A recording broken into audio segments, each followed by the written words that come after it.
Hello, my name is Mark Black. In this video, we're going to look at how we can use IBM Spectrum LSF and OpenShift together. We'll specifically look at the results of an experiment where we took LSF and used it as the scheduler for OpenShift. So, some questions that we tried to address with this experiment. Well, first one was, what would this environment actually look like? And secondly, how would the integration actually work? And now I'll show you our proof of concept. I'll show you the lab environment that I used, and we'll actually do a live demo. And then we'll make some conclusions. So what do we want to do? Really, if you look at how these things could be used together, ideally we would want to have a singular environment where we could have both LSF and OpenShift workloads sharing the same physical infrastructure. So in effect, we wouldn't want to build silos where we have, say, isolated OpenShift environment, say an isolated LSF environment. That's just not efficient. We don't get maximum utilization of our machines. So ideally what we would want to do is have an environment where we could run all types of workloads on those physical boxes. So ad hoc jobs, parallel jobs, containers hosted via LSF, as well as say containers hosted by OpenShift. So in this experiment, what we've done is we've taken OpenShift and used LSF as the scheduler to drive the placement of the containers. And why we can do that? Well, OpenShift is actually based on Kubernetes. So we've actually integrated, or well, created a small integration at the Kubernetes layer.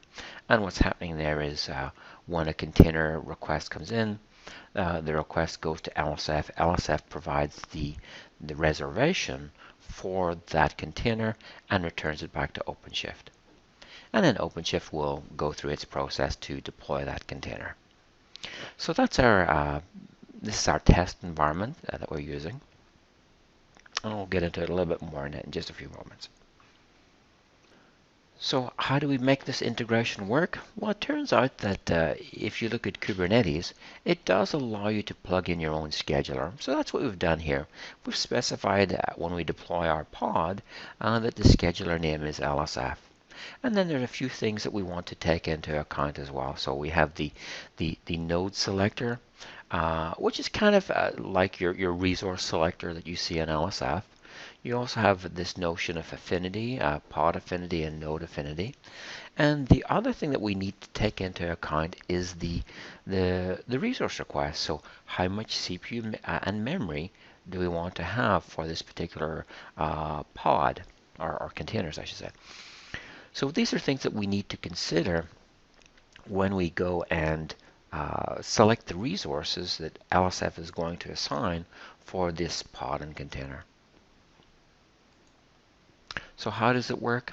Well, so we can, as administrator, define our application, and in there what we want to do is define the scheduler to be LSF. So then when we go and deploy our application, what will happen is it will initially go into a pending state. In that pending state, our small integration daemon will sit there and look for any containers where the scheduler is defined as LSF. We then submit a job, essentially a dummy job, to LSF where we're requesting a reservation of so much memory, so much CPU. LSF goes and places that job on our hosts, and then we take that information. So where has LSF placed it? It's placed it on host ABC.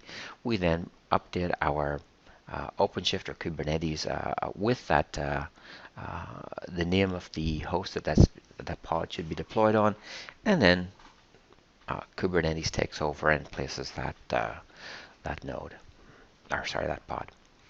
Okay, let me switch over to my live environment and I'll show you this actually running.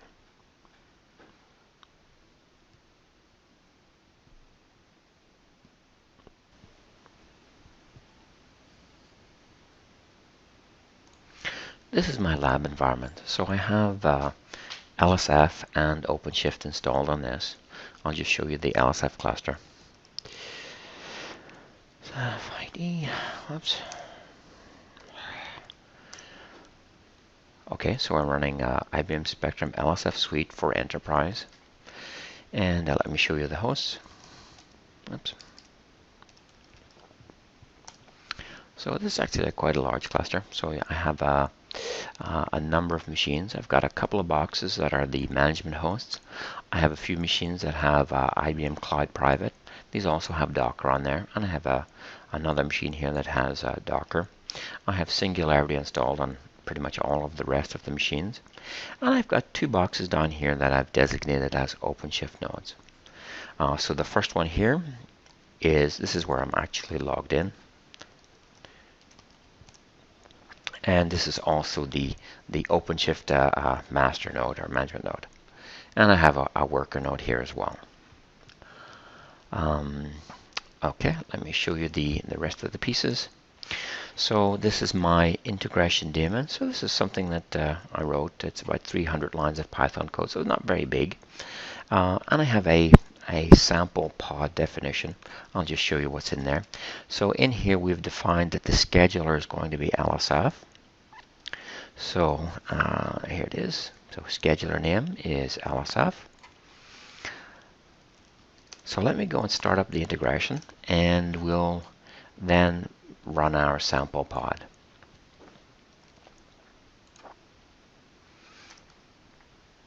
Okay, so our integration daemon is running, so it's waiting now for any pods to be started up where the scheduler name is set to LSF. So let's go and run our sample pod. So I already have logged into the OpenShift client. So let me just show you the pods that are running. And you can see these are just the normal ones that are running. I do have the GUI here, but I'm not using it because, well, I'm going through a firewall and using VNC, so the performance is just not so good. Anyway, so let's go and start up our sample pod.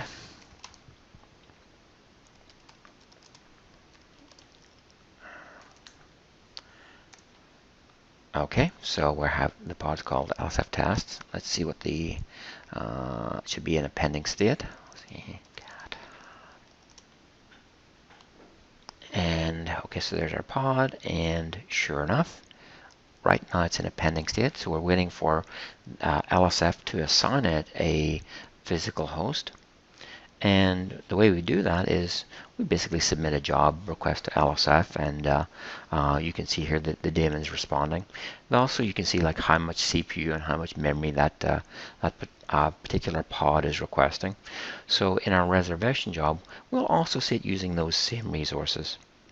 Let me just show you that really quickly. Oops. And you can see, basically, I've selected my OpenShift nodes, and I've specified that I need this much memory, so about 1 gig of RAM, and I need 300 millicores. The other thing is, so this has already been dispatched, so we can see that the execution host has been set to this machine here, and we can quickly log in there and check to make sure it is running. Right.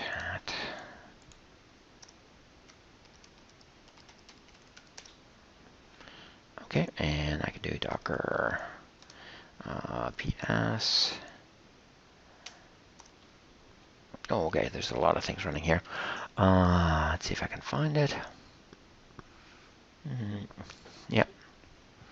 So basically, this is it here. So you can see we started up these, and one of these is our container. Okay.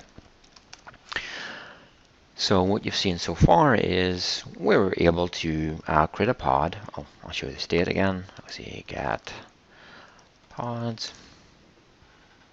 And our test container has been started up, so it's already running and ready. Now what would happen if we were to say kill that pod or delete it? What should happen is then we give up those resources, right? Delete shop. Okay, so what that will do is our demo will pick that up, that pod is being terminated. I'm going to show you. So it's in a terminating state. It's still running right now. So what you're seeing here is essentially we have a single LSF environment, and in that LSF environment we're able to submit jobs to it. So we're able to run our HPC workloads across the entire cluster, but we're also able to use in this particular configuration a portion of those nodes as OpenShift worker nodes. So LSF is providing the scheduling for those containers in OpenShift. The benefit of that is we now have a single LSF environment. We don't have a silo or siloed environment for OpenShift and LSF. So we're able to get better usage of our machines. Okay, so let's see as it cleaned up, and sure enough, our test job's gone. So let me just quickly review what you've seen. So you've seen that we were running on an LSF environment, and I had a number of different hosts on there. I had, of course, I actually had 2 master hosts and a bunch of compute nodes. I also had some Docker Singularity nodes, and I had some OpenShift nodes. So on my regular compute nodes, I could run my parallel jobs, my ad hoc jobs. On the machines that had Docker and Singularity, I'm able to run my containers that are hosted by LSF. And you can also see that on my OpenShift nodes, well, they have Docker by virtue of having OpenShift installed. And I was running my integration daemon on the OpenShift master node. And I also had like a worker node. So the worker node and the master node were capable of running the containers that were started or initiated via OpenShift. Okay, so that was my lab environment. Let's discuss for a few moments what we get from this environment. Well, we are able to run our batch workloads, and we also are able to run container workloads. So that's pretty cool. So we could support our traditional HPC workloads in there, our parallel jobs or ad hoc jobs, whatever. But we're also able to support new container workloads. Those could be like dev test type containers where we're developing our applications and packing them into containers. Or, once we've done that, we can take it into production and run them in a production type configuration.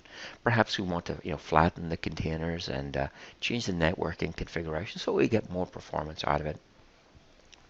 The other thing that we're getting out of this configuration is better security. So as a system administrator, something like Docker is pretty scary. Like giving somebody Docker run, essentially you're letting them own the box. So the other technologies that are there, like Charlie Cloud or Singularity, help resolve that issue. But anyway, using that configuration, I have better security. The other thing that I do there is, say when I've developed my container, say within OpenShift, and I want to take it into production, I'm going to flatten that as well. So I'm going to remove that layered file system that I have, which for HPC applications is not that good, right? So the performance is just not there for the the IO intensive stuff. So it gives me better security, better performance. The other thing that we get from this is, well, since LSF is in the picture and handling the resource management, I have much more mature scheduling in there, right? I'm able to, deal with GPU jobs, MPI jobs, and, absolutely massive scale. And these are all things that LSF is bringing into the picture. But I think really the big thing here, the big benefit is that I don't have a silo, right? I haven't created isolated environments for doing batch workloads, container workloads. I have a single environment where I can run whatever workloads, right? I can run my container workloads, I can run my traditional HPC workloads. So what does this really mean? Well, I've got better utilization, right? So I have the same physical hardware or same physical machines, but I'm using them better, right? So that translates into, better return on investment and, better timed innovation. So really it's a better configuration to run these different types of workloads. So as I mentioned before, really this was an experiment that we ran to see, if we could add the LSF scheduling capabilities to OpenShift. And we've done that. We've created a small daemon that allows you to use LSF as the scheduler. So this is not a production configuration by any means. It's about 300 lines of Python code, so it's not terribly big. But why have we done it? Really, we've done this so that we can explore what the capabilities are, and really to look for feedback, right? So to try and understand what you as our users want to do with containers and LSF. So, we definitely appreciate any feedback that you have for us, and we'll use that to better the product. Anyway, thank you very much for watching, and I hope you enjoyed that.